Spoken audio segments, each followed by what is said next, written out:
കൊതപ്പയ്യ അധിക കൊതി ആവത്ത് ഒരു ഇത്ത് കൊതി മഴയാൽ രണ്ട് പുത്തുക്കൾ ഉണ്ടായിരുന്നു. ഒന്നാമൻ മണിയൻ, രണ്ടാമൻ പാതൽ. ഒരിശക്ക് ഒരു നെയ്യപ്പം കിട്ടി. ഹായ് നല്ല പച്ചക്കട നെയ്യപ്പം അമ്മനെ പറഞ്ഞു. അതായത് എൻ്റെ വായി വെല്ലുവിളി വേഗം പങ്കത പാർന്ന തിക്കപ്പൂട്ടി പങ്കിട്ടപ്പോൾ ഒരു കസ്റ്റമറായി വെറുതെ പാർന്ന വസിച്ചു. ഒടുവിൽ രണ്ടുപേരും തമ്മിൽ തക്കമായി. അപ്പോൾ അത് കുന്നത്തുന്നേ അവിടെ വന്നത്.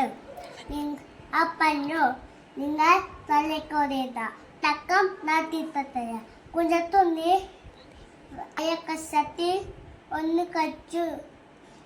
അപ്പോൾ മറ്റേ കസം വതായി.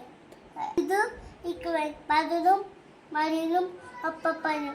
കുന്നത്തുന്നേ കസത്തിൽ ഒന്ന് കച്ചു. എന്ത് ചെയ്യാം? കച്ച് നയപ്പ വീണു.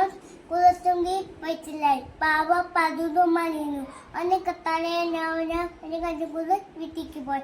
നോക്കട്ടെ അധികം കൊതി ആവട്ടെ. Thank you.